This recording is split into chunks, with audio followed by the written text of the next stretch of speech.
All right, for more on the Beckham situation, let's bring in NFL insider Josina Anderson, who's been following this very closely. Jojo, Odell is essentially saying, I'm not interested in helping you get to the playoffs, but hey, once you're there, I'll be happy to hop on board. Did his comments help his cause, or have they hurt his cause? Well, I didn't see the entire interview. I haven't even watched the clip. I've, heard what you said about it, and I saw, the summary of it on Twitter. And I think it's really kind of best to just go off what I know and what I've heard directly, as opposed to all of that. I think, the best thing that I can say to add context to that, I don't think that Odell Beckham Jr. is saying that he's not interested in helping a team get there. I think this really more has to do with what he already knows in his head is the obvious acclimation period. So when I hear him or you summarize and say that he doesn't really see the point, I think the context to that is relative to where he is. The timeline has not changed or shifted. So there's no big revelation with regards to that. The fact of the matter is that at December 13th, let's just go to the facts for a second.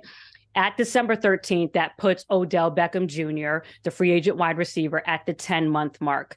And then January 13th puts him at the 11th month mark. When he previously came back from the first ACL, when that one got hurt October 25th, 2020, the period that he took before coming back from that first ACL was 11 months. Right now, he's shy of 10 months. So the idea that he was coming back and being able to contribute during the regular season without that acclimation period, one, was never said, and two, is not realistic. He needs some sort of, football acclimation, not only to the new team, to the training staff. Obviously, he's training on his own. He's a free agent. He's not, with a team. So that would have to happen anyways.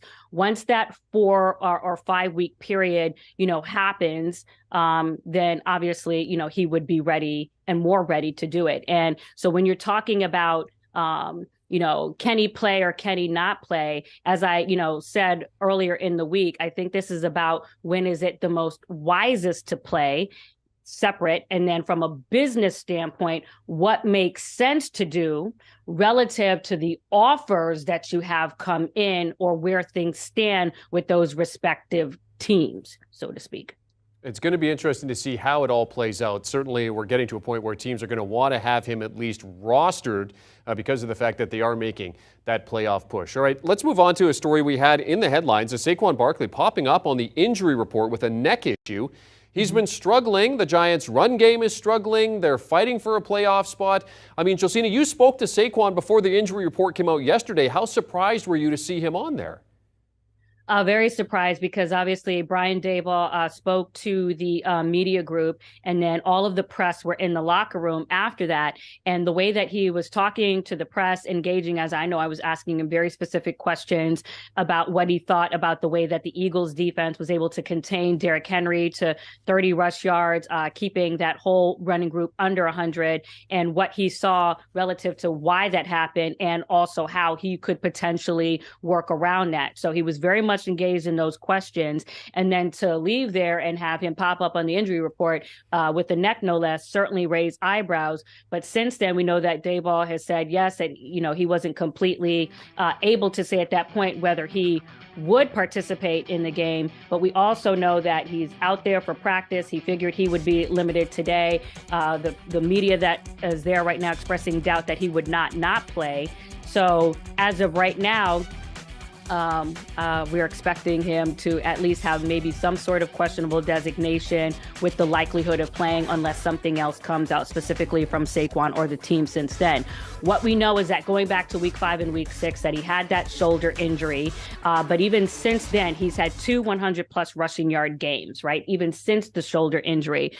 But since the last game when they played the Commanders, Evan Neal, the right tackle, and the center, John Feliciano, have come back. And then he was able to have a little bit more of a spike in his rushing production because it dipped in the last 3 games before they came back. And matter of fact, from weeks 1 through week 10, they had 165 rush yards per game. And then in the last 3, they've dropped to 21st ranked. In that first period, they were third ranked, and now it's 104 rush yards per game. So very interesting when you're juxtaposing that against how the Eagles defense is performing, because prior to the arrival of Ndamukong Suh and Linval Joseph, they were ranking 20th in rush yards per game allowed. Since the last 3 weeks that those guys have been involved, or since between week 11 through 13, now the Eagles rush defense ranks 9th against rush yards per game allowed. So obviously a little bit more potent up front. This is something that Saquon talked about and he was going to have to deal with. He was saying that his favorite person to go up against and his not so favorite person to have to go up against is Eagles defensive tackle Fletcher Cox, though he gets more chirping from Brandon Graham. So this is a team, especially the way that they're composed now, that they need a more potent rushing game, because when you have the Eagles coming in with the likes of Devonta Smith and also with the likes of A.J. Brown, who had 100+ receiving yards against the Titans, and you're looking at the secondary for the Giants with Fabian Moreau and then also Nick McLeod, who's in there for Adoree Jackson, who's been out the last 2 games. This is why they definitely need a potent running attack. Yeah, Josina, I mean, you were alluding to it there. I mean, playing the Eagles this week, they finished the season against the Eagles. You talk about the Eagles' defensive struggles against the run, which are starting to abate a little bit. They are getting better against the run. I mean, to your point, I mean, when we look at it overall, does the Giants' season hinge on the effectiveness of this running game, essentially, with these 2 games against the Eagles coming up in the latter part of their schedule? Well, obviously, the more, absolutely. And the more wins you get, the likelihood is going to increase that they can get a wild card spot, because obviously right now the Eagles are so much ahead of them and they've lost to the Seahawks already, so they're not going to get that tiebreaker. So if they lose, yes, it makes their chances worse, but then they still have the game coming up after that against the Commanders, and that tiebreaker has to be settled simply because the last time the 2 teams played, they tied. So you want to go in that game with more breathing room and not making your chances worse. But if that were to happen, then it makes it come down a little bit even more so to that game. But obviously, they're looking for the Saquon who has 4 100+ rushing yard games on the season, displayed that potency from the get-go, and even did that on 18 carries in week 1. Right now, he's needing about mid-20 carries to get that. But hopefully this neck injury for him is not going to impact him or his shoulder when he's trying to incur contact and get more yards after the carry. Really quickly, I want to make a couple things clear going back to Odell, because I want to make sure we understand this. So a couple things just to update. So relative to after the visit with the Cowboys, he did have discussions with the Ravens to have a visit. And right now that situation just kind of remains in limbo, as I mentioned, after the Cowboys visit, that he wanted to kind of regroup and get more rest mentally and kind of figure things out.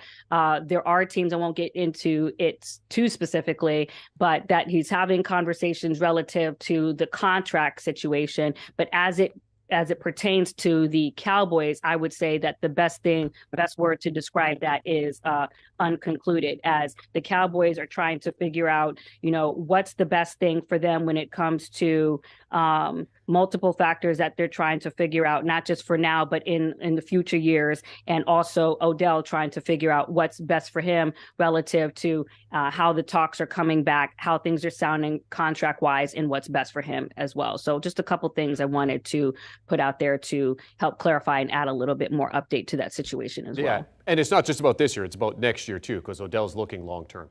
She is NFL insider Josina Anderson, bringing us the latest on